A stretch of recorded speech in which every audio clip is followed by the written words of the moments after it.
नमस्ते बच्चों।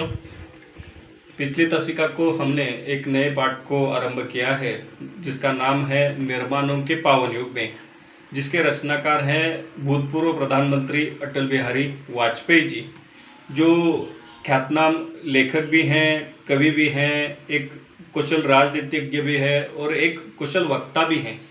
ऐसे एक महान व्यक्ति की एक अच्छे विचार बताने वाली एक कविता हमें यहाँ दी गई है और इस कविता के माध्यम से हमें क्या सीखना है, तो संस्कृति का उत्थान निर्माणों के पावन युग में होता ही रहने वाला है और इस जगत के कल्याण के हेतु, उत्थान के हेतु हमें प्रयास करने चाहिए और साथ ही साथ हमें अपने चरित्र का निर्माण भी करना है। तो पिछली तासिका को मैंने आपको बताया था कि चरित्र निर्माण करना यानी क्या होता है।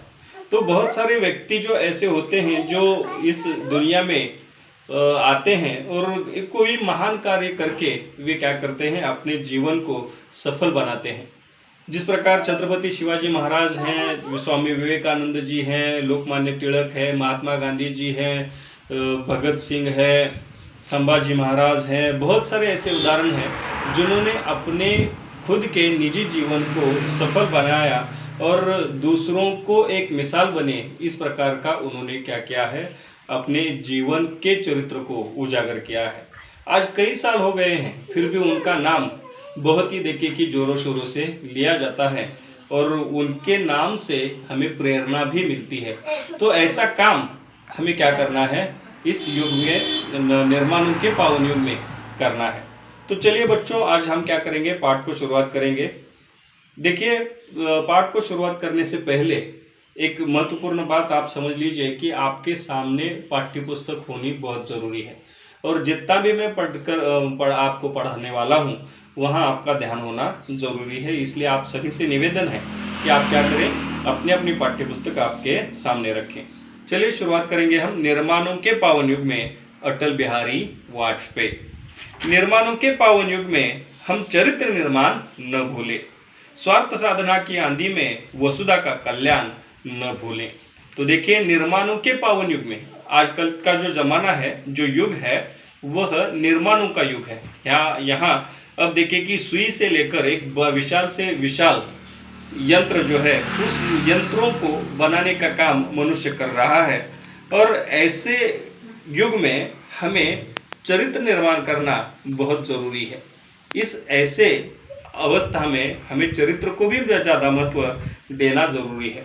अब देखिए, हुआ यह है कि जैसे ही यह जो युग है वह तरक्की करने लगा है, प्रगति करने लगा है, भौतिक सुख सुविधाओं के पीछे जो लगा हुआ समाज है, वह समाज कुछ मानवीय गुणों को क्या कर रहा है, भूल रहा है। अब मानवीय गुण क्या होता है, तो मनुष्य मनुष्य के साथ मनुष्य की तरह बर्ताव करे, यह बहुत जरूरी होता है। तो आजकल के ज़माने में देखिए कि मनुष्यता बहुत ही कम दिखाई पड़ती है। तो ऐसी स्वार्थ साधना की आंधी में, है ना, ये जो स्वार्थी जो लोग हैं वे क्या करते हैं, खुद का स्वार्थ देखते हैं, दूसरों को ठगते हैं, दूसरों को धोखा देते हैं। और ऐसे युग में हमें स्वार्थ साधना की आंधी में वसुधा का कल्याण न भूलें। जो हमारी पृथ्वी है, इस पृथ्वी को हमें क्या करना है, मानवीय गुणों से क्या करना है, भरना है और मानवीय गुणों को हमें उजागर करना है। लोगों में मानवता का संदेश हमें देना है और मानवता ही सर्वश्रेष्ठ धर्म है, यह हमें क्या करना है, सभी लोगों में यह जो बात है, यह जो विचार है, वह हमें क्या करना है, उजागर करना है। अब देखिए आगे कवि क्या कहते हैं, माना अगम अगाध सिंधु है, संघर्षों का पार नहीं है। अब अटल बिहारी वाजपेयी जी कहते हैं कि माना अगम आगाध सिंधु है। अगम आगाध सिंधु यानी क्या है कि महासागर है। अब महासागर कैसा है, दुखों का है, कष्टों का है, त्रासदी का है और ऐसी अवस्था में संघर्षों का पार नहीं है। हमें संघर्ष जो करने हैं वह संघर्षों का पार नहीं है। संघर्ष इतना करना पड़ेगा कि देखिए कि हम थक जाएंगे लेकिन संघर्ष हमारा कम नहीं होगा, है ना।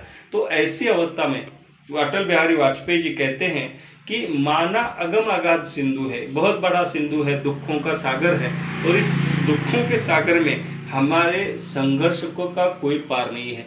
एक कहावत है हिंदी में, आग का दरिया है और डूब के जाना है। है ना। इस प्रकार की क्या होती है, लोगों के हमारे मन में एक प्रकार की अवस्था है कि इस अवस्था में हम क्या करें, किस प्रकार हम क्या करें, अपने आप को साबित कर सके। माना अगम अगाध सिंधु है, संघर्षों का पार नहीं है, किंतु डूबना मझधारों में साहस को स्वीकार नहीं है।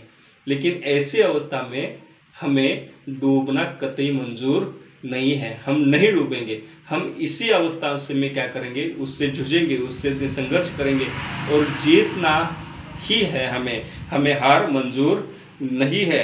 जटिल समस्या सुलझाने को नूतन अनुसंधान न भूलें। अब जटिल समस्या सुलझाने के लिए बहुत सारी समस्याएं ऐसी होती हैं जो जटिल होती हैं, बहुत सारी देखिए कि तकलीफें हमें सहनी पड़ती हैं, और ऐसी समस्याओं को सुलझाने के लिए हमें नूतन अनुसंधान, अब अनुसंधान का अर्थ क्या है, तो नवनिर्माण, कोई नया हमें क्या करना है, इस समस्या को सुलझाने के लिए एक विचार हमें तैयार करना चाहिए, या कोई नई तरकीब हमें क्या करनी चाहिए,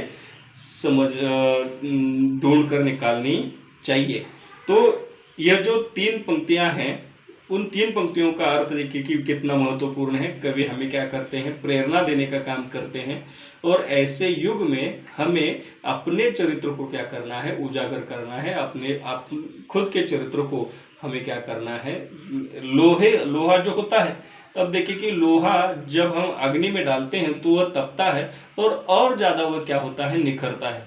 जिस प्रकार सोना भी है, सोना भी देखिए कि सोना क्या करता है, तपता है अग्नि में, और जाकर वह क्या करता है, निखरता है, और उसकी कीमत और भी बढ़ जाती है। हीरा जो होता है, वो हीरा जो होता है एक पत्थर ही तो होता है, लेकिन जब उस पर एकाध जौहरी उस पर देखिए कि पहलू का काम करता है, तो वो पहलू पड़ने के बाद हीरे को कीमत आ जाती है।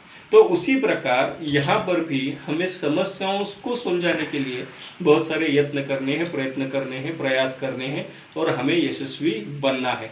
अपने खुद के जीवन को हमें क्या करना है, ढाना है। अब देखिए कि एक पत्थर होता है, और उस पत्थर को हम कभी पूजते हैं, नहीं पूजते, लेकिन उसी पत्थर से यदि कोई मूर्ति साकार हो जाए तो उस मूर्ति को हम क्या करते हैं, पूजते हैं। तो यही फर्क होता है। माना जाए तो दोनों भी पत्थर ही हैं, लेकिन ज्यादा कीमत किसे है, उस मूर्ति को है। मूर्ति को कीमत क्यों है, क्योंकि उस मूर्ति ने क्या किए हैं, घाव सहे हैं, उसने पीड़ा सहन की है, संघर्ष किया है, इसलिए उससे कीमत है ना। तो इसीलिए देखिए कि संघर्ष करना हमारे लिए क्या है, बहुत जरूरी है। हमें हारना कतई मंजूर नहीं है। बहुत बार देखिए कि क्या होता है कि एक हरिवंश राय बच्चन जी की एक कविता है कि संघर्षों का पार नहीं है, गोताखोर हमेशा क्या करता है, पानी में डुबकी लगाता है, लेकिन खाली हाथ हमेशा वो नहीं आता। आखिरी बार उसके हाथों में क्या होता है, मोती सहज होता ही है।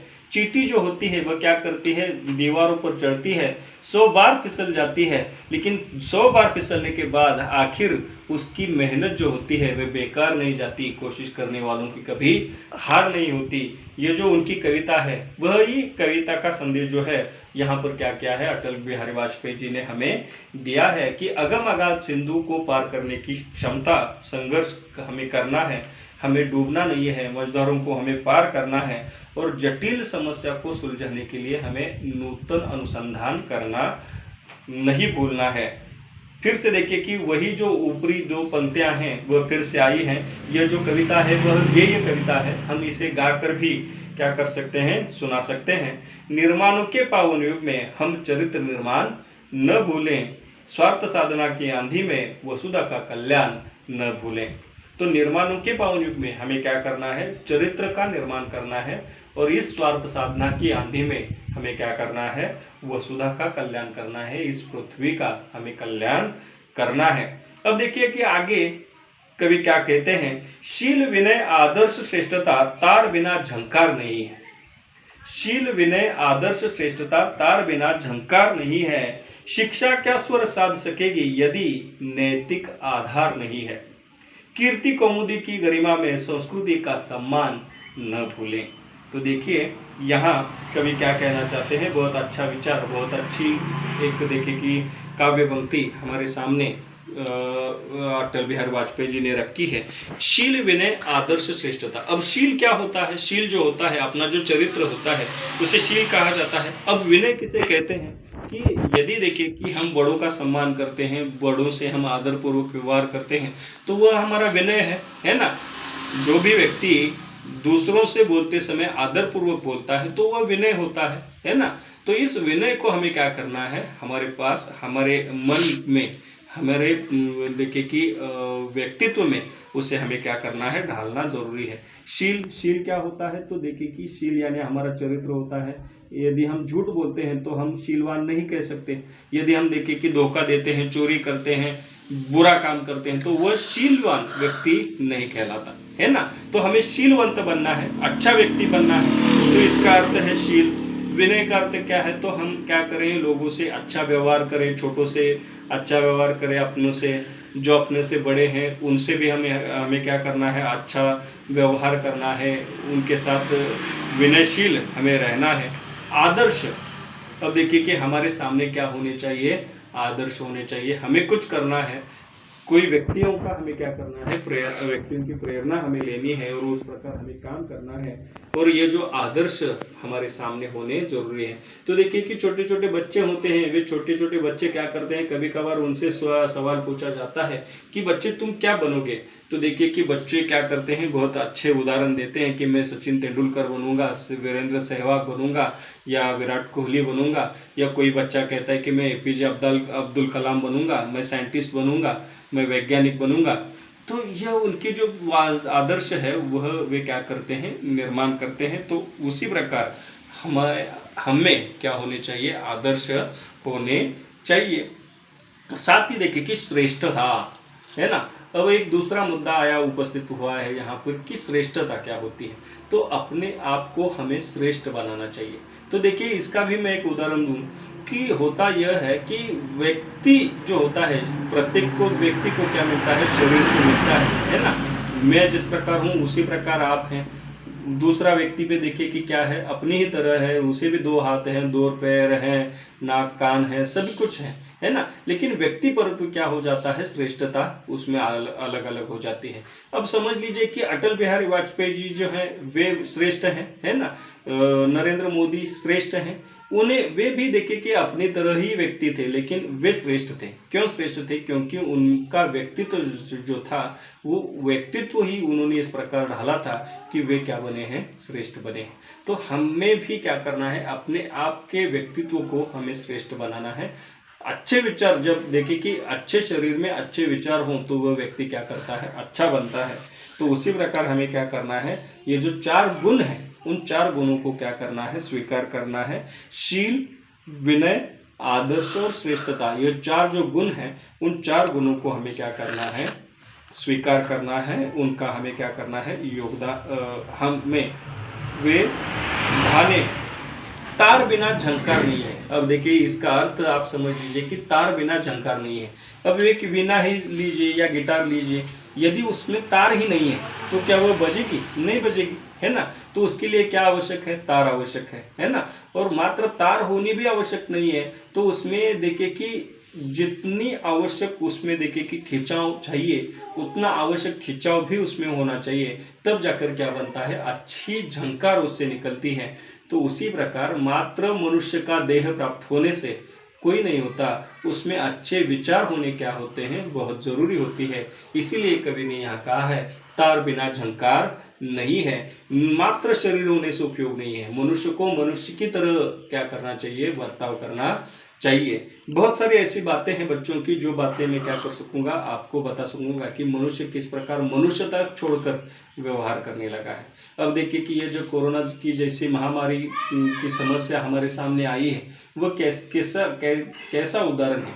तो यह मनुष्य मानवीय गुणों को छोड़ने का ही तो उदाहरण है ना। प्राणियों को देखिए कि तड़पा तड़पा कर खाना, ये क्या कोई अच्छी मनुष्यता का लक्षण है, नहीं है ना। तो यही देखिए कि बात हमें यहाँ समझनी है कि तार बिना झंकार नहीं है। तो इस बात को समझना हमें बहुत जरूरी है कि हमें क्या करना चाहिए, एक आदर्श व्यक्ति बनना चाहिए।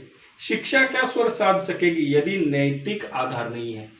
तो देखिए कि शिक्षा जो होती है, हम जो शिक्षा लेते हैं, तो वह शिक्षा मात्र लेने से कोई फायदा नहीं है, उसका क्या करना है, हमें अपने निजी जीवन में उसका उपयोग करना है ना। तो यह बात क्या करनी है, हमें ध्यान में रखनी है। तो यहाँ से आगे का जो पाठ है वह बहुत महत्वपूर्ण है, इसलिए हम क्या करेंगे, ये जो पाठ है वह अगली को देखेंगे। धन्यवाद।